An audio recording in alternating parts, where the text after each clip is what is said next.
ഇന്ന് രാത്രിയിലും കർത്താവിൻ്റെ വിലയേറിയ സന്നിധിയിൽ നമുക്കൊരുമിച്ച് ചേർന്ന് വരുവാൻ, ദൈവവചനം ധ്യാനിക്കുവാൻ ദൈവം നൽകിയ സാവകാശത്തെ ഓർത്ത് ദൈവത്തെ സ്തുതിക്കുന്നു. സഭകളുടെ ക്രിസ്തു എന്ന തലക്കെട്ടിലുള്ള ആത്മീയ പാഠങ്ങളാണല്ലോ കഴിഞ്ഞ ദിവസങ്ങളിൽ നാം ചിന്തിക്കുവാൻ ഇടയായിട്ട് തീർന്നത്. നമ്മൾ പ്രാർത്ഥനയിൽ ഓർത്തതുപോലെ ഫിലദൽഫിയ സഭയ്ക്കും ലവോദിക്ക സഭയ്ക്കും നൽകുന്ന ദൂതുകളിൽ നമ്മുടെ കർത്താവ് തന്നെത്താൻ വെളിപ്പെടുത്തുന്ന 3 വാക്കുകളാണ് കഴിഞ്ഞ ദിവസങ്ങളിൽ നാം ചിന്തിക്കാനിടയായിട്ട് തീർന്നത്. സഭാകാന്തൻ വിശുദ്ധനാകയാൽ നാം വിശുദ്ധരായി സാക്ഷ്യം വഹിക്കണം. സഭാംഗങ്ങൾ വിശുദ്ധിയിൽ സാക്ഷ്യം വഹിക്കണം എന്നുള്ളതായ കാര്യം നാം ചിന്തിച്ചു. സഭാകാന്തൻ സത്യവാനാകയാൽ ആ വലിയ സൽഗുണം ഏറ്റെടുത്ത് ജീവിക്കാനുള്ള വലിയ ഉത്തരവാദിത്വം നമുക്കുണ്ടെന്നുള്ളതും നമ്മൾ കാണുകയായിരുന്നു. കഴിഞ്ഞ ക്ലാസ്സിൽ നാം വിശ്വസ്ത സാക്ഷിയായ സഭകളുടെ ക്രിസ്തുവിനെ അധികരിക്കുന്നതായ ചില ആമുഖ വാക്കുകളാണ് ചിന്തിക്കുവാൻ ഇടയായിട്ട് തീർന്നത്. പ്രത്യേകിച്ചും ഈ വെളിപ്പെടുത്തൽ ലവോദിക്ക സഭയ്ക്കുള്ള ദൂതിലാണല്ലോ നമുക്ക് വായിക്കുവാനായിട്ട് സാധിക്കുന്നത്. അപ്പോൾ അവിടെ നിന്നും നമ്മുടെ കർത്താവ് എങ്ങനെ വിശ്വസ്ത സാക്ഷിയായിരിക്കുന്നു എന്നുള്ളതാണ് നമ്മൾ ചിന്തിക്കാനായിട്ട് തുടങ്ങിയത്. 3-ാം അധ്യായത്തിൻ്റെ 17-ാമത്തെ വാക്യത്തിൽ വിശ്വസ്ത സാക്ഷിയായ കർത്താവ് നിർവഹിക്കുന്നതായ വളരെ പ്രധാനപ്പെട്ടൊരു ശുശ്രൂഷ നമ്മൾ ചിന്തിക്കാനിടയായി ആ വാക്യം വായിച്ചായിരുന്നു. ആ വാക്യം നമുക്ക് ഒരിക്കൽ കൂടി വായിക്കാം. ഞാൻ ധനവാൻ സമ്പന്നനായിരിക്കുന്നു, എനിക്കൊന്നിനും മുട്ടില്ല എന്ന് പറഞ്ഞുകൊണ്ട് നീ നിർഭാഗ്യനും അരിഷ്ടനും ദരിദ്രനും കുരുടനും രത്നനും എന്നറിയാതിരിക്കുകയാൽ നീ സമ്പന്നനാകേണ്ടതിന് തീയിൽ ഊതിക്കഴിച്ചതെന്ന് നിന്റെ നഗ്നതയിലേക്ക് വെളിവാകാറൊന്നും ധരിക്കേണ്ടതിന് വെള്ളയെടുപ്പും നിനക്ക് കാഴ്ച ലഭിക്കേണ്ടതിന് കണ്ണിലെഴുതുവാൻ ലേപവും എന്നോട് വിലയ്ക്ക് വാങ്ങുവാൻ ഞാൻ നിന്നോട് പറ്റി പറയുന്നു. ആ വാക്യങ്ങൾ നമ്മൾ വായിക്കുമ്പോൾ ഒരു വിശ്വസ്ത സാക്ഷി എന്തു ചെയ്യുന്നു എന്നുള്ളത് ഒരു വിശദീകരണവും കൂടാതെ ഉൾക്കൊള്ളാനായിട്ട് സാധിക്കും. അവരവരെക്കുറിച്ച് ചിന്തിക്കുന്ന ചില വാക്കുകൾ നാം അവിടെ കണ്ടു. കഴിഞ്ഞ ക്ലാസ്സിൽ ഞാനത് പറഞ്ഞായിരുന്നു. ഞാൻ ധനവാൻ സമ്പന്നനായിരിക്കുന്നു, എനിക്കൊന്നിനും മുട്ടില്ല എന്നാണ് അവർ പറയുന്നത്. അപ്പോൾ അവർക്ക് അവരെക്കുറിച്ചുള്ളതായ ആ ബോധ്യം ആ വാക്കുകളിൽ നാം കാണുകയാണ്. പക്ഷേ ആ വാക്യത്തിൽ തന്നെ നമ്മൾ കണ്ടൊരു കാര്യം, കർത്താവ് അവരെക്കുറിച്ച് തീർത്തും വ്യത്യസ്തമായ സാക്ഷ്യമാണ് പറയുന്നത്. അപ്പോൾ അതിൽ നമ്മൾ ഓർത്തൊരു കാര്യം, ഇവരിങ്ങനെയാണ് പറയുന്നതെന്ന് കർത്താവിനറിയാം. അത് കർത്താവിടെ പറയുകയും ചെയ്യുന്നുണ്ട്. പക്ഷെ കർത്താവ് അവരുടെ നിജസ്ഥിതി വെളിപ്പെടുത്തുന്നു എന്നുള്ളത് നാം കണ്ടു.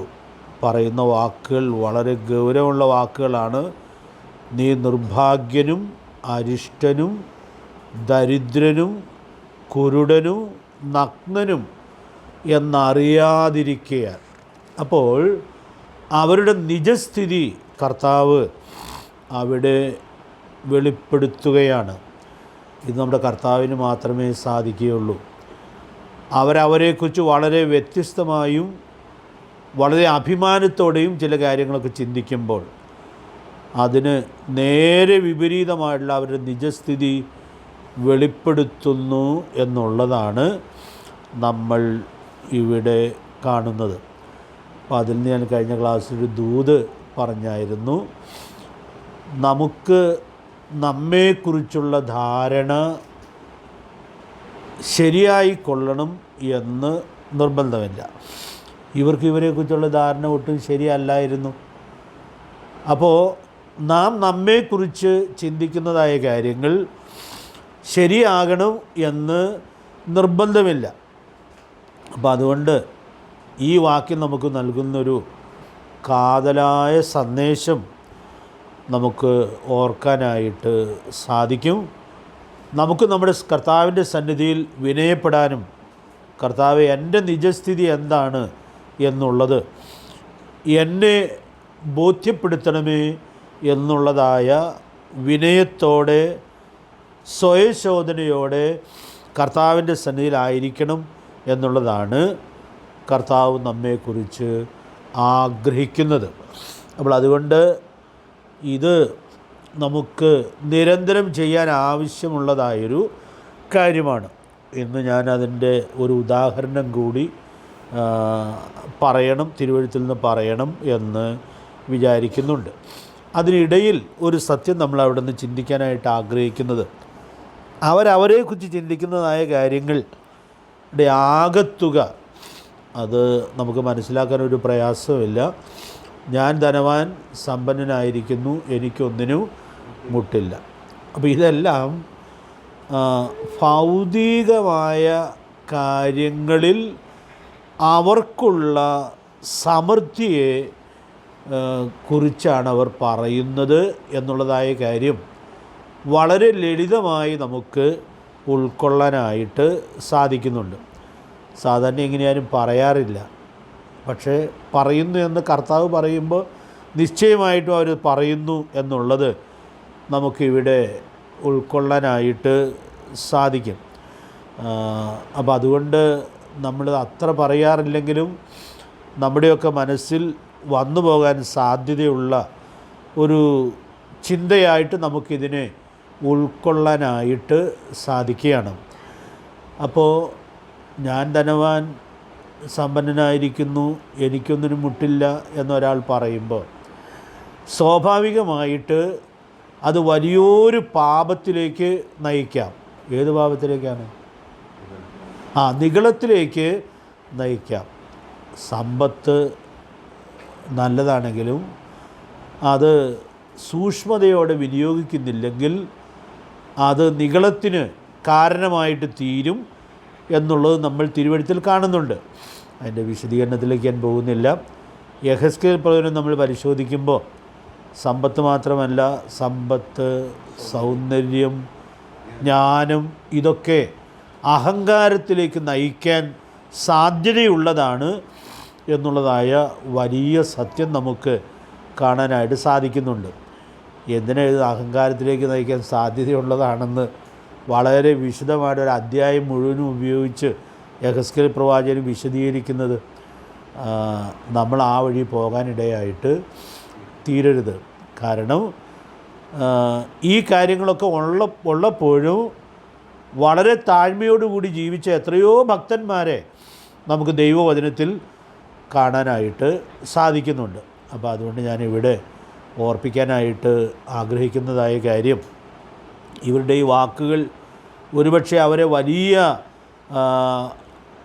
അഹങ്കാരത്തിലേക്ക്, ഭാവത്തിലേക്ക് നയിച്ചിരിക്കാനുള്ളതായ സാധ്യതയുണ്ട്. അപ്പോൾ കർത്താവ് ആ വാക്യത്തിൽ തന്നെ അവരെക്കുറിച്ചുള്ള നിജസ്ഥിതി വെളിപ്പെടുത്തുകയാണ്.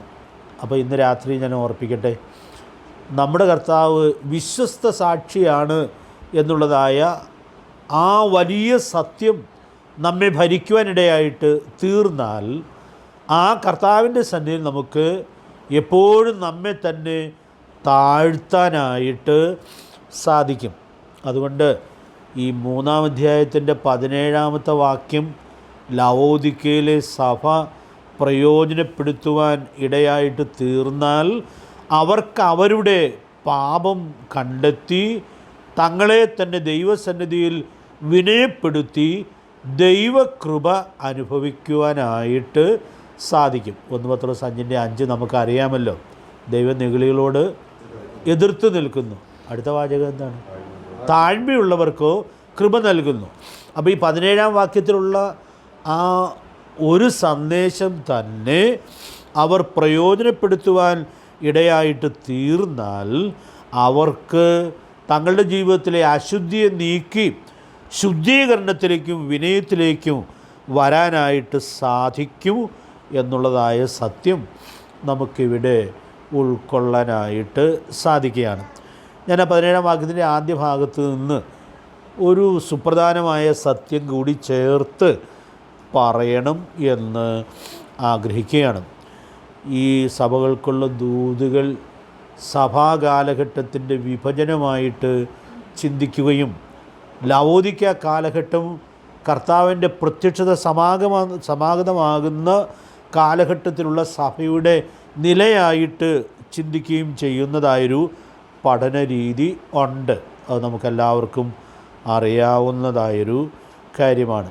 അപ്പോൾ ആ ബന്ധത്തിൽ ഞാൻ ഓർപ്പിക്കാൻ ആഗ്രഹിക്കുന്നത്, നമ്മുടെ കർത്താവിൻ്റെ പ്രത്യക്ഷത സമാഗതമാകുമ്പോൾ ഈ നിലയിലേക്ക് ദൈവജനം താണു പോകാനുള്ളതായ സാധ്യതയുണ്ട്. വളരെ വിശദമായിട്ട് ഞാൻ പറയുന്നില്ല. ലൂക്കോസ് സുവിശേഷം 17-ാം അധ്യായത്തിൻ്റെ 26 മുതൽ 28 വരെയുള്ളതായ വാക്യങ്ങൾ നമ്മൾ വായിക്കുമ്പോൾ നമ്മുടെ കർത്താവ് തൻ്റെ വീണ്ടും വരവിനെക്കുറിച്ചുള്ളതായ വിശദാംശങ്ങൾ നൽകുകയാണ്. ഞാൻ എൻ്റെ ഒരു ഔട്ട്ലൈൻ ഒന്ന് പറഞ്ഞിട്ട് വായിക്കാം.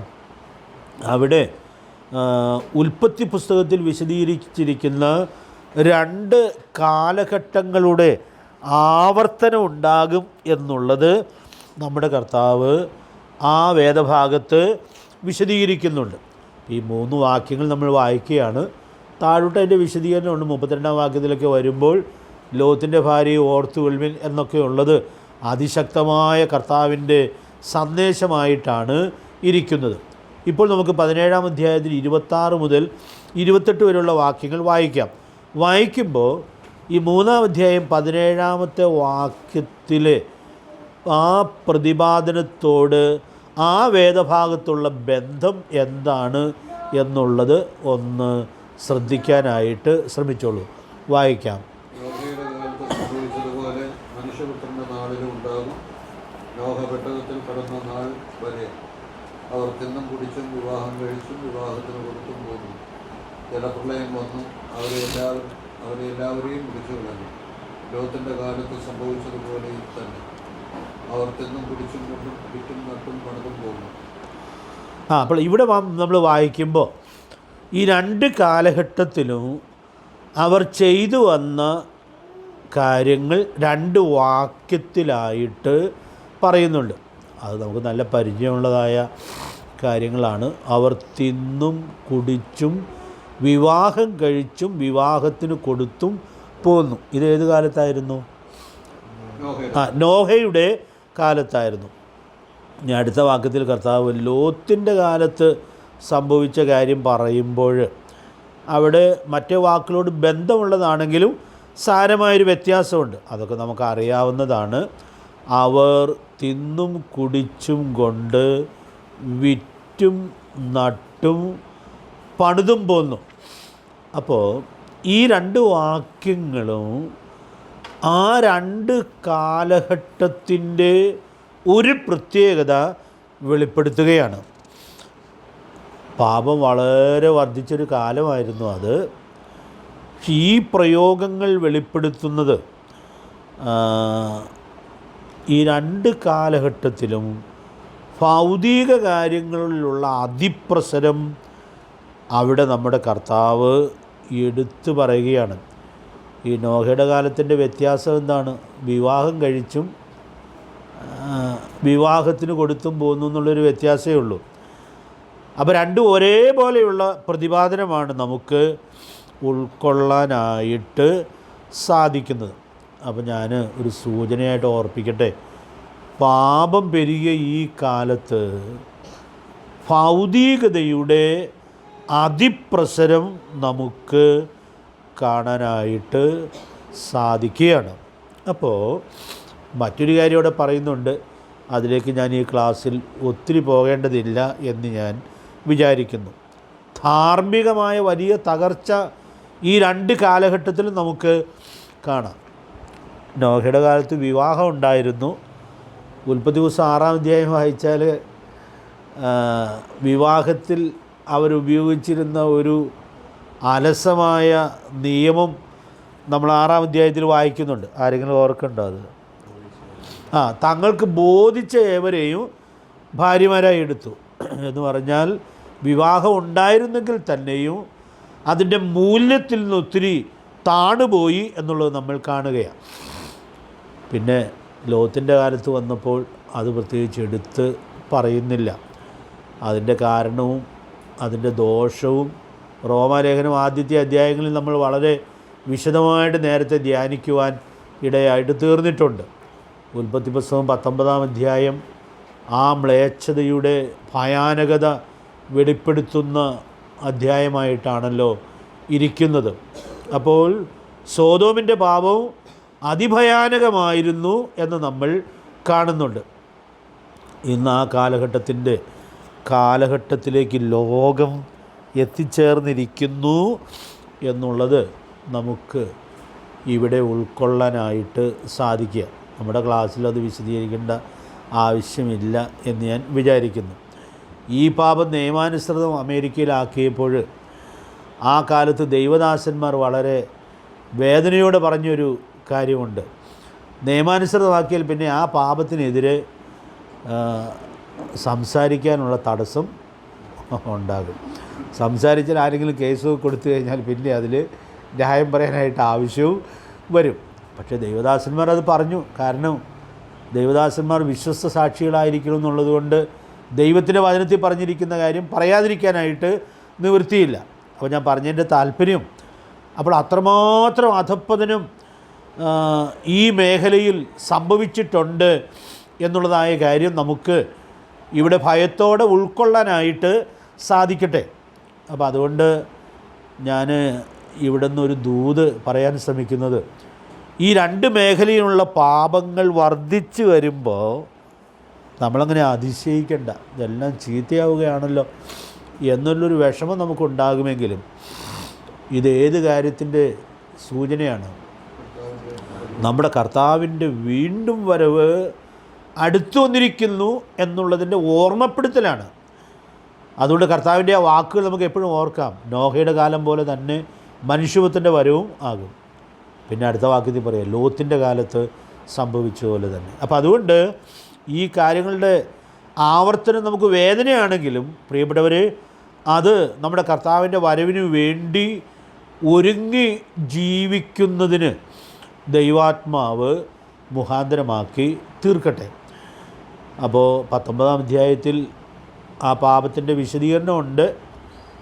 പക്ഷേ ആ പാപത്തിന് അവർ കൊടുക്കേണ്ടി വന്ന കനത്ത ശിക്ഷയുടെ വിശദീകരണവും ഉൽപ്പത്തി പുസ്തകം 19-ാം അധ്യായത്തിൽ നമ്മൾ കാണുന്നുണ്ട്. അപ്പോൾ അതുകൊണ്ട് അതൊരു വലിയ സന്ദേശമാണ്. കാരണം ഈ പാപത്തെ ചിലപ്പോൾ ചില രാജ്യങ്ങളുടെ നിയമം ശിക്ഷിക്കുകയില്ലായിരിക്കാം. നിയമാനുസൃതമാക്കിയ പിന്നെ നിയമത്തിന് ശിക്ഷിക്കാൻ പറ്റുകയില്ലല്ലോ. പക്ഷെ ദൈവം രാജ്യത്തെ നിയമം നോക്കിയല്ല ശിക്ഷ നടത്തുന്നത്, പിന്നെ ദൈവത്തിൻ്റെ നിയമം നോക്കിയാണ്, അല്ലേ? ദൈവത്തിൻ്റെ നിയമം നോക്കിയാണ്. അപ്പോൾ അതുകൊണ്ട് ഈ പാപത്തിന് വളരെ കൃത്യമായ ശിക്ഷ സോദോം ഗൊമോറ കൊടുക്കേണ്ടി വന്നു. അതങ്ങനെ അവിടെ ഒരു വാക്കുണ്ട്, ഇതങ്ങനെ തന്നെയാണെന്ന് നോക്കാനായിട്ട് സ്വർഗത്തിൽ നിന്ന് ആളുകൾ വന്നു. അവർക്ക് വന്ന് ഒരു രാത്രി കൊണ്ട് കാര്യമെല്ലാം ബോധ്യപ്പെട്ടു. ഇവരുടെ സ്ഥിതി അതുതന്നെയാണെന്നുള്ളത് ബോധ്യപ്പെടാനും അങ്ങനെ ദൈവത്തിൻ്റെ വലിയ ശിക്ഷ നടത്തപ്പെടാനും ഇടയായിട്ട് തീർന്നു എന്നുള്ളത് നമ്മൾ കാണുകയാണ്. ഒരു റെഫറൻസ് കുറിച്ചിട്ടോ അതിലൊരു വാക്ക് ഞാനങ്ങ് പറയാമെന്ന് വിചാരിക്കുകയാണ്. 2 പത്രോസ് 3-ാം അധ്യായത്തിൻ്റെ 5 മുതൽ 7 വരെയുള്ള വാക്യങ്ങൾ വായിക്കുമ്പോൾ അവിടെ ജലപ്രളയത്തെക്കുറിച്ചുള്ളതായ ആ കാര്യം പറയുന്നുണ്ട്. പിന്നെ തീ കൊണ്ടുണ്ടായ നാശത്തെക്കുറിച്ചും പറയുന്നുണ്ട്. തീ കൊണ്ടുണ്ടായ നാശം എവിടെ ഉണ്ടായതാണ്? സൊദോം ഗൊമോറയിൽ ഉണ്ടായതാണ്. എന്നിട്ട് അവിടെ ദൈവാത്മാവ് രേഖപ്പെടുത്തുന്ന ഒരു വലിയ സന്ദേശമുണ്ട്. അവരത് മനസ്സോടെ എന്തു ചെയ്യാണ്? മറന്നു കളയുകയാണ്. അപ്പോൾ ഇങ്ങനെയൊക്കെ കൃത്യമായി സംഭവിച്ചിട്ടുണ്ടെങ്കിലും സംഭവിച്ചതിൻ്റെ രേഖയുണ്ടെങ്കിലും അതൊന്നും അറിയാത്ത ആളുകളെ പോലെ ജീവിക്കുവാനിടയായിട്ട് തീരുന്നു. അത് നമ്മുടെ കർത്താവിൻ്റെ പ്രത്യക്ഷത സമാഗതമാകുമ്പോൾ അത് സംഭവിക്കും എന്നുള്ളതായ കാര്യം എത്രയോ വ്യക്തമായിട്ടാണ് ദൈവാത്മാവ് ചൂണ്ടിക്കാണിക്കുന്നത്. അതുകൊണ്ട് നമ്മളത് മനസ്സോടെ മറന്നു കളയാൻ പാടില്ല. കാരണം ഇതെല്ലാം ദൈവവചനത്തിൽ എഴുതി തരികയും പത്രോസ് അപ്പോസ്തലൻ വളരെ വേദനയോടെ ഓർമ്മപ്പെടുത്തുകയും ചെയ്യുന്ന കാര്യമാണ് എന്നുള്ളതിനാൽ നമുക്ക് അതിൻ്റെ ഗൗരവം ഉൾക്കൊണ്ട് നമ്മെ തന്നെ സൂക്ഷിക്കാനായിട്ട് സാധിക്കേണ്ടിയിരിക്കുന്നു. നമുക്കറിയാം, ചാവുകടൽ ഈ സംഭവത്തിൻ്റെ വലിയ ജീവിക്കുന്ന സന്ദേശമായിട്ടാണ് ഇരിക്കുന്നത്. നമ്മുടെ നാട്ടിൽ നിന്നൊക്കെ അവിടെ പോകുന്ന ആളുകൾ ചാവുകടലിലൊക്കെ ഇറങ്ങുകയും അതിൽ കുളിക്കുകയും ചിലൊക്കെ പണ്ടൊക്കെ അതിൻ്റെ വെള്ളം കൊണ്ടുവരികയൊക്കെ ചെയ്യുമായിരുന്നു. ഇപ്പോൾ ആരെങ്കിലും കൊണ്ടുവരണമെന്ന് എനിക്കറിയാൻ പാടില്ല. കാരണം ഒത്തിരി പേര് പോയി കൊണ്ടുവന്നൊക്കെ കഴിഞ്ഞപ്പോൾ ഇതിന് വലിയ വിലയില്ലാതായോ എന്നും അറിയാൻ പാടില്ല. പക്ഷേ അതിനെക്കുറിച്ച് ചിന്തിക്കുമ്പോൾ തന്നെ അതൊരു വലിയ സന്ദേശവും നിശബ്ദമായി തലമുറകൾക്ക് കൈമാറുകയാണ്. ആർക്കും നിഷേധിക്കാൻ പറ്റാത്ത നിലയിൽ അതൊരു സാക്ഷ്യമായിട്ട് നിൽക്കുന്നു എന്നുള്ളത് നമുക്ക് ഉൾക്കൊള്ളാനായിട്ട് സാധിക്കുക. ഞാൻ ഓർപ്പിക്കട്ടെ, ഈ പാപങ്ങളുടെ അതിപ്രസരം നമ്മുടെ കർത്താവിൻ്റെ പുനരാഗമനത്തെ ഓർപ്പിക്കുന്നതോടൊപ്പം വിശുദ്ധ ജീവിതത്തിൻ്റെ ആവശ്യകതയെ ഓർമ്മിപ്പിക്കുന്നു എന്നുള്ളതായ സത്യം നമുക്കിവിടെ കാണാനായിട്ട് സാധിക്കുക. അപ്പോൾ ഈ ലൗദിക സഭയിലെ ആളുകൾ പറയുന്ന അതിൽ ഒരു കാതലായി ദൂതുണ്ട്. അത് ഞാനൊന്ന് സൂചിപ്പിക്കട്ടെ. അവർ ചെയ്ത 5 കാര്യങ്ങൾ പറയുന്നുണ്ട്. അവർ തിന്നും കുടിച്ചും വിറ്റും നട്ടും പണിതും പോന്നു. 5 കാര്യങ്ങളുണ്ട്. ഇത് ചെയ്യാതിരിക്കാൻ പറ്റുമോ? ഈ 5 കാര്യങ്ങൾ ചെയ്യാതിരിക്കാൻ പറ്റുമോ? ചെയ്യാതിരിക്കാൻ പറ്റുകയില്ല. ഈ 5 കാര്യങ്ങൾ മനുഷ്യ ജീവിതത്തിൽ വളരെ അനിവാര്യമായ കാര്യങ്ങളാണ്. നട്ടു പണിതു എന്നൊക്കെ പറയുന്നത് അധ്വാനത്തിൻ്റെ പ്രതീകമായിട്ടാണ്. അധ്വാനിക്കുക എന്നുള്ളത് അടിസ്ഥാനപരമായിട്ടുള്ളതായൊരു കാര്യമായിട്ടാണ് ദൈവത്തിൻ്റെ വചനം ചൂണ്ടിക്കാണിക്കുന്നതായിട്ട് നമ്മൾ കാണുന്നത്. അപ്പോൾ അതുകൊണ്ട് അധ്വാനിക്കുക, തിന്നുക, കുടിക്കുക എന്നൊക്കെ ഉള്ളത് സാമാന്യ നിലയിൽ ഏറെ സ്വീകാര്യമായിട്ടുള്ള കാര്യമാണ്. പിന്നെ അത് എന്താ അപകടമായി തീരുന്നത്? ഇവിടെ ഇവർ ചെയ്തോളൂ, അതാണ് കുഴപ്പം. എന്ന് പറഞ്ഞാൽ ഇത് ചെയ്തു എന്നുള്ളതായ കാര്യം എടുത്തു പറയുന്നു. പക്ഷേ അവർ പ്രാധാന്യം കൊടുത്ത് ചെയ്യേണ്ട കാര്യം ആത്മീയ കാര്യങ്ങളെ അലക്ഷ്യമാക്കുവാൻ ഇടയായിട്ട് തീർന്നു. അതുകൊണ്ട് ആ അപകടം നമുക്ക് വരാതെ വണ്ണം നമുക്ക് നമ്മെ തന്നെ സൂക്ഷിക്കാനായിട്ട് സാധിക്കണം. ഗിരിപ്രഭാഷണത്തിൽ കർത്താവ് പറഞ്ഞൊരു വാക്യം നമുക്ക് ധാരാളം മതി. മത്തായി 6:31. എന്താ വാക്യം? മുമ്പേ അവൻ്റെ രാജ്യവും നീതി അന്വേഷിക്കുന്നു, അതോടുകൂടി ഇതൊക്കെയും നിങ്ങൾക്ക് കിട്ടും. അത് തിന്നാനും കുടിക്കാനുമുള്ള കാര്യമാണ് അവിടെ പ്രധാനമായിട്ടും പറയുന്നത്. അതുകൊണ്ട് പ്രിയപ്പെട്ടവരെ, ഇവിടെ നാം ഉൾക്കൊള്ളേണ്ടുന്നൊരു സത്യം, ഏതിന് നമ്മൾ പ്രയോറിറ്റി കൊടുക്കുന്നു എന്നുള്ളത് കർത്താവ് വളരെ കൃത്യമായി നോക്കുന്നുണ്ട്. മത്തായി 10-ാം അധ്യായം ഞാൻ ഇന്ന് രാവിലെ യാദൃശ്യമായി കേൾക്കാനിടയായി തീർന്നു. എന്നേക്കാളധികം അപ്പനെയോ അമ്മയെയോ പ്രിയപ്പെടുന്നവൻ എനിക്ക് യോഗ്യനല്ല. അപ്പോൾ അതുകൊണ്ട് മുൻഗണന എന്നുള്ളത് എത്രയോ പ്രധാനപ്പെട്ട കാര്യമാണ്. കർത്താവ് നമ്മെ സഹായിക്കട്ടെ. ഇവർ ആ മുൻഗണനയിൽ തോറ്റുപോയി എന്നുള്ളതാണ് അവരുടെ വാക്കുകൾ വെളിപ്പെടുത്തുവാൻ ഇടയായിട്ട് തീരുന്നത്. അതുകൊണ്ട് നമ്മളതിൽ തോൽക്കുന്നില്ല എന്നുള്ളത് വളരെ സൂക്ഷ്മതയോടുകൂടി ഉറപ്പുവരുത്താനായിട്ട് ദൈവാത്മാവ് നമ്മെ സഹായിക്കട്ടെ. ഇനി ഞാൻ ആദ്യം പറയാമെന്ന് പറഞ്ഞ കാര്യം പറയുകയാണ്. ഈ വിശ്വസ്ത സാക്ഷിയാണ് നമ്മുടെ കർത്താവെന്ന് മനസ്സിലായാൽ ആ വിശ്വസ്ത സാക്ഷിയുടെ മുമ്പിൽ നമുക്ക് ആയിരിക്കേണ്ടതുപോലെ ആയിരിക്കാനായിട്ട് സാധിക്കും. അതിലേറ്റവും പരിചയമുള്ളൊരു വേദഭാഗം അതാണ് എൻ്റെ മനസ്സിൽ വന്ന പ്രകാശനം. അതുകൊണ്ട് അത് പറയാം എന്ന് വിചാരിക്കുകയാണ്. 139 സങ്കീർത്തനം നമുക്ക് മിക്കവാറും പേർക്ക് അറിയാവുന്നതായ സങ്കീർത്തനമാണ്. ഈ സങ്കീർത്തനം ഒരു സ്വയശോധനയുടെ സങ്കീർത്തനമായിട്ടാണ് ഇരിക്കുന്നത്. ദൈവത്തിൻ്റെ മുമ്പിൽ തന്നെത്താൻ വിനയപ്പെടുത്തുന്ന, സ്വയശോധന ചെയ്യുന്ന ഒരു ഭക്തനെയാണ് ഇവിടെ നമ്മൾ കാണുന്നത്. ഈ സംഘത്തിന് മുഴുവനും വായിച്ചത് നല്ലതാണ്, പക്ഷേ നമ്മുടെ ക്ലാസ് അതിനുള്ള സമയമില്ല. അപ്പോൾ അതുകൊണ്ട് നമ്മൾ ആദ്യത്തെ 4 വാക്യങ്ങൾ മാത്രം ഒന്ന് വായിച്ച് അതിന് ഞാൻ 1-2 കുറിപ്പുകളങ്ങ് പറഞ്ഞാൽ മതി. ബാക്കി നിങ്ങൾക്ക് ധ്യാനിക്കാവുന്നതേ ഉള്ളൂ. വായിച്ചോളൂ. നീ എന്നെ ശോധന ചെയ്ത് അറിഞ്ഞിരിക്കുന്നു, ഞാനിരിക്കുന്നതും എഴുന്നേൽക്കുന്നതും നീ അറിയുന്നു. എൻ്റെ നിരൂപണം നീ ദൂരത്തു നിന്ന് ഗ്രഹിക്കുന്നു. എൻ്റെ നടപ്പും കിടപ്പും നീ ശോധന ചെയ്യുന്നു. എൻ്റെ വഴികളൊക്കെയും നിനക്ക് മനസ്സിലായിരിക്കുന്നു. യഹോവയെ നീ മുഴുവനും അറിയാതെ ഒരു വാക്കും എൻ്റെ നാവിന്മേലില്ല. അപ്പോൾ അവിടെ ഇതറിയാവുന്നവരല്ല ലൗദിക്യ സഭയിലെ ആളുകൾ. കാരണം ഇതറിയാവുന്നവരാണെങ്കിൽ അവരങ്ങനെ പറയുമോ? അവർ അങ്ങനെ പറയില്ല. കാരണം കർത്താവിന് അവരും ഇത് അറിഞ്ഞിരിക്കേണ്ടതാണ്. ഇതെല്ലാം ഞങ്ങളുടെ കർത്താവിന് വളരെ കൃത്യമായിട്ട് അറിയാം എന്നുള്ളതായ ആ ബോധ്യം ആ വാക്കുകളിൽ പ്രതിഫലിക്കുന്നതായിട്ട് നമ്മൾ കാണുന്നില്ല. ഈ സങ്കീർത്തന വാക്യങ്ങൾ വളരെ ലളിതമാണ്. അപ്പോൾ അതുകൊണ്ട് ഞാനത് വിശദീകരിക്കാനായിട്ട് ശ്രമിക്കുന്നില്ല. 1-ാം വാക്യത്തിൽ പറയും, യഹോവേ നീ എന്നെ ശോധന ചെയ്ത് അറിഞ്ഞിരിക്കുന്നു. അപ്പോൾ അതുകൊണ്ട് ഈ സങ്കീർത്തനക്കാരൻ്റെ മനോഭാവത്തിലേക്ക് നമുക്ക് ക്രമപ്പെടാനായിട്ട് സാധിക്കണം. അപ്പോൾ ഇന്ന് രാത്രിയിൽ വിശ്വസ്ത സാക്ഷിയായ നമ്മുടെ കർത്താവിനെക്കുറിച്ച് നമ്മൾ ചിന്തിക്കുമ്പോൾ നമ്മുടെ ജീവിതത്തിൻ്റെ എല്ലാ കാര്യങ്ങളും ഏറ്റവും കൃത്യമായി ശോധന ചെയ്ത് അറിഞ്ഞിരിക്കുന്നവനാണ് നമ്മുടെ കർത്താവ് എന്നുള്ളതായ ആ ബോധ്യം നമുക്ക് സൂക്ഷിക്കാം. ഇനി 2-ാം വാക്യം നോക്കുമ്പോൾ അതിലൊരു വ്യാഖ്യാനവുമില്ല. ഞാൻ സിമ്പിളായി 2-3 വാക്കുകൾ പറയുന്നതേ ഉള്ളൂ. എന്തൊക്കെ അറിഞ്ഞിരിക്കുന്നു. ഞാൻ ഇരിക്കുന്നതറിയാം, എഴുന്നേൽക്കുന്നതറിയാം. 3-ാമത്തെ എന്താണ്?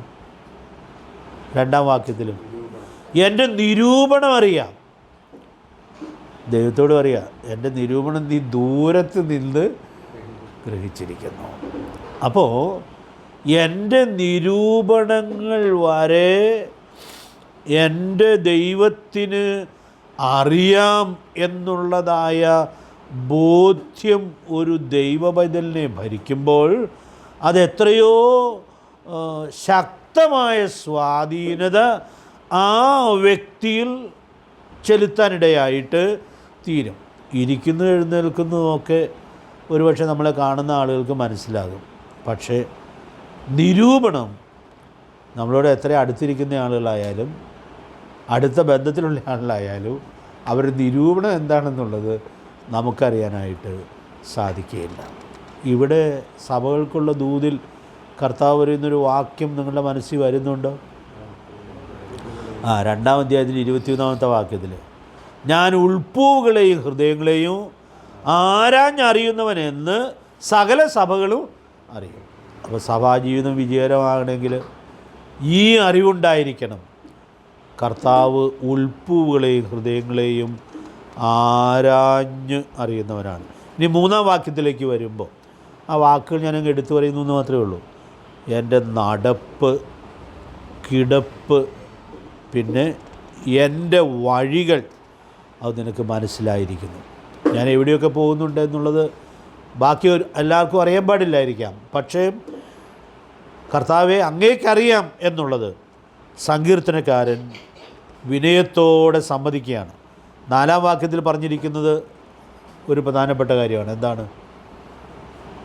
യഹോവേ നീ മുഴുവനും അറിയാതെ ഒരു വാക്കും എൻ്റെ നാവിന്മേൽ ഇല്ല.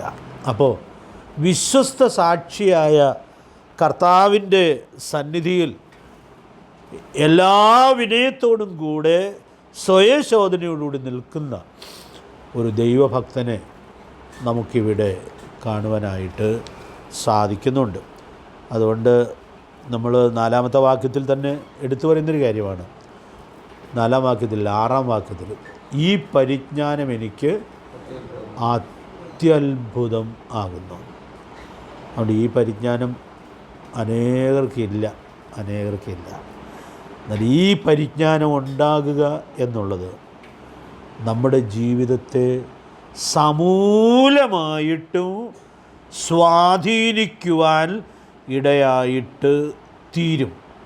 ദൈവത്തിൻ്റെ പരിശുദ്ധാത്മാവ് അതിനുള്ള കൃപ നമുക്ക് നൽകട്ടെ. അപ്പോൾ അതുകൊണ്ട് പ്രിയപ്പെട്ടവർ, നമ്മുടെ കർത്താവ് വിശ്വസ്ത സാക്ഷിയാണ് എന്നുള്ളതായ കാര്യം നമ്മൾ ചിന്തിക്കുമ്പോൾ നമ്മുടെ കർത്താവിൻ്റെ മുമ്പിൽ നമ്മുടെ ജീവിതങ്ങൾ ഒരു തുറന്ന പുസ്തകമായിരിക്കുന്നു എന്നുള്ളതായ ആ വലിയ ബോധ്യത്തോടെ സൂക്ഷ്മതയോടെ ഓരോ നിമിഷവും ജീവിക്കത്തക്കവണ്ണം ദൈവാത്മാവ് നമുക്ക് ധാരാളം ദൈവകൃപ നൽകട്ടെ. ഞാൻ ഈ സങ്കീർത്തനത്തിലൂടെ ഇന്ന് പലവട്ടം പോയി. അപ്പോൾ അതിൻ്റെ 15-16 വാക്യങ്ങൾ കൂടി ഞാനൊന്ന് ഓർമ്മപ്പെടുത്തുകയാണ്. ഇതുവരെ നമ്മൾ വായിച്ച വാക്യങ്ങളിലുമൊക്കെ നമ്മുടെ നടപ്പ്, കിടപ്പ്, വാക്കുകൾ ഇതൊക്കെ സാധാരണ നിലയിൽ നമ്മുടെ കർത്താവിനെ അറിയാമെന്നുള്ളതായ കാര്യം പറയുകയാണ്. 15-16 വാക്യങ്ങളിലേക്ക് വരുമ്പോൾ അത് വേറൊരു തലത്തിലേക്ക് മാറുന്നു എന്നുള്ളത് നമ്മൾ കാണുന്നുണ്ട്. അപ്പോൾ നമ്മൾ ആ വാക്യം ഒന്ന് വായിക്കുകയാണ്. വിശദീകരണം ഇന്ന് രാത്രി ഒത്തിരി പറയാനായിട്ട് പറ്റുകയില്ല. അപ്പോൾ അതുകൊണ്ട് പറ്റുമെങ്കിൽ നമ്മളതിനെക്കുറിച്ചൊരു ഒന്ന് ചിന്തിച്ചൊരു ഗ്രഹപാഠം ചെയ്തുകൊണ്ട് വരാനായിട്ട് ശ്രമിച്ചാൽ നന്നായിരിക്കും. വായിക്കാം. 139-ൻ്റെ 15-16 വാക്യങ്ങൾ. ഞാൻ രഹസ്യത്തിൽ ഉണ്ടാക്കപ്പെടുകയും ഭൂമിയുടെ ഏതോ ഭാഗങ്ങളിൽ നിർമ്മിക്കപ്പെടുകയും ചെയ്തപ്പോൾ എൻ്റെ അസ്ഥി കൂടെ നിനക്ക് മറവായിരുന്നില്ല. ഞാൻ പിണ്ടാകാരമായിരുന്നപ്പോൾ നിൻ്റെ കണ്ണെന്നെ കണ്ടു. നിയമിക്കപ്പെട്ട നാടുകളിൽ ഒന്നുമില്ലാതിരുന്നപ്പോൾ അവയെല്ലാം നിൻ്റെ പുസ്തകത്തിൽ എഴുതിയിരുന്നു. ഇത് വളരെ അത്ഭുതകരമായിട്ടുള്ളതായൊരു വെളിപ്പെടുത്തലാണ്. അപ്പോൾ അതിനൊരു സൂചന മാത്രം ഞാൻ പറയാം എന്ന് ആഗ്രഹിക്കുകയാണ്. സങ്കീർത്തനക്കാരൻ വർത്തമാനകാലത്തിലെ അനുഭവങ്ങളൊക്കെ പറഞ്ഞ് അങ്ങ് പോയിട്ട് തൻ്റെ പഴയ നാളുകളിലേക്ക് തിരിഞ്ഞ് ചില കാര്യങ്ങൾ ഓർപ്പിക്കുകയാണ്. ഈ 15-ാമത്തെ വാക്യത്തിൽ ഒരു പ്രയോഗം എനിക്ക് വളരെ അതിശയമായിട്ട് തോന്നി. എൻ്റെ അസ്ഥികൂടം നിനക്ക് മറവായിരുന്നില്ല. നമ്മുടെ അസ്ഥികൂടം ഇപ്പോഴും നമുക്ക് മറവാണല്ലേ, മറവാണ്. പക്ഷേ ഇവിടെ സങ്കീർത്തനക്കാരൻ ദൈവസന്നിധിയിൽ നിന്ന് പറയുന്നത് അന്ന് പോലും എൻ്റെ അസ്ഥികൂടം നിനക്ക് മറവായിരുന്നില്ല. എന്താ സങ്കീർത്തനക്കാരൻ ഉദ്ദേശിക്കുന്നത്?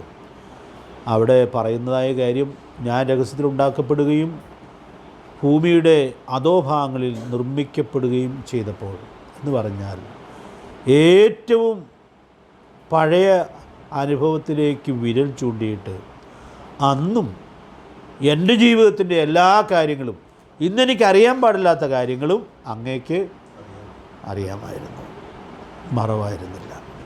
ഈ സങ്കീർത്തനക്കാരൻ്റെ ഹൃദയത്തിൽ ദൈവത്തെക്കുറിച്ചുള്ളതായ ആ ഭയവും ഉൾക്കാഴ്ചയും എത്രയോ ഉന്നതമായിരുന്നു എന്നുള്ളത് നമ്മൾ കാണുന്നുണ്ട്. ഇനി അടുത്ത വാക്യത്തിലും അത് തുടരുകയാണ്. ഞാൻ പിണ്ടാകാരമായിരുന്നപ്പോൾ നിൻ്റെ കണ്ണ് എന്നെ കണ്ടു. അടുത്ത വാചകം, നിയമിക്കപ്പെട്ട നാളുകളിൽ ഒന്നുമില്ലാതിരുന്നപ്പോൾ അവയെല്ലാം നിൻ്റെ പുസ്തകത്തിൽ എഴുതിയിരുന്നു. അപ്പോൾ ദൈവത്തിന് അറിയാമെന്ന് മാത്രമല്ല, ഇവിടെ സങ്കീർത്തനക്കാരനൊരു വലിയ സത്യം വെളിപ്പെടുത്തുകയാണ്. എന്താണ് സത്യം? നിൻ്റെ കണ്ണിനെ കണ്ടു എന്നുള്ളത് മാത്രമല്ല, പിന്നെ അവയെല്ലാം നിൻ്റെ പുസ്തകത്തിൽ എന്ത് ചെയ്തു? എഴുതിയിരുന്നു. അപ്പോൾ ഞാനൊരു വലിയ സത്യത്തിൻ്റെ വാതിലിവിടെ തുറന്നിടുകയാണ്. നമ്മളെക്കുറിച്ചുള്ള ദൈവത്തിൻ്റെ ഹിതം എന്നുള്ളത് നമ്മൾ ഈ ഭൂമി ജനിക്കുന്നതിന് മുമ്പേ തന്നെ ആര് രൂപപ്പെടുത്തിയിട്ടുണ്ട്? സ്വർഗത്തിലെ ദൈവം രൂപപ്പെടുത്തിയിട്ടുണ്ട്. ഇവിടെ ഞാൻ 6-ാം വാക്യം ഒന്ന് പരാമർശിക്കുക. ഈ പരിജ്ഞാനം എനിക്ക് അത്യത്ഭുതമാണ്. ഇതിങ്ങനെ എടുത്തു പറയാനല്ലാതെ വിശദീകരിക്കാൻ എനിക്കറിയാൻ പാടില്ല. പ്രിയപ്പെട്ടവർ, നമ്മെക്കുറിച്ചുള്ള ദൈവത്തിൻ്റെ പദ്ധതികൾ അത് എത്രയോ മഹത്തരമായിരുന്നു. ദൈവം എന്നേ തീരുമാനിച്ച് എഴുതി വച്ചിരുന്ന കാര്യങ്ങളായിരുന്നു എന്നുള്ളതായ വലിയ സത്യം നമുക്ക് ഇവിടെ ഉൾക്കൊള്ളാനായിട്ട് സാധിക്കുന്നുണ്ട്. അപ്പോൾ അതുകൊണ്ട് ഞാനിവിടെ ഒരു വാചകം പറഞ്ഞ് അവസാനിപ്പിക്കാം. നമ്മെക്കുറിച്ചുള്ള ദൈവത്തിൻ്റെ പദ്ധതികളും ദൈവം രേഖയാക്കിയിട്ടുള്ള കാര്യങ്ങളും അതെത്രയോ പ്രധാനപ്പെട്ടതാണ്. അതറിയാനുള്ള വകുപ്പ് നമുക്കുണ്ട്, ഇല്ലേ? അത് നമുക്കറിയാൻ പാടില്ല. നമുക്കറിയാനുള്ള വഴിയുണ്ട്. ആ വഴി ഞാൻ അടുത്ത ക്ലാസ്സിൽ പറയാം. പ്രിയപ്പെട്ടവർ, അതറിയാതെ പോകുന്നത് എന്തൊരു വലിയ നഷ്ടമായിരിക്കും, എന്തൊരു വലിയ നഷ്ടമായിരിക്കും. അതുകൊണ്ട് ദൈവം നമ്മെക്കുറിച്ച് പ്ലാൻ ചെയ്തിട്ടുള്ള കാര്യങ്ങൾ, എഴുതിയിട്ടുള്ള കാര്യങ്ങൾ അത് ഓരോ ദിവസവും തിരിച്ചറിഞ്ഞ് ആ വഴിയിൽ നമ്മൾ യാത്ര ചെയ്യുന്നു, ജീവിക്കുന്നു എന്നുള്ളത് വളരെ സൂക്ഷ്മതയോടുകൂടി ഉറപ്പ് വരുത്താനായിട്ട് സാധിക്കട്ടെ.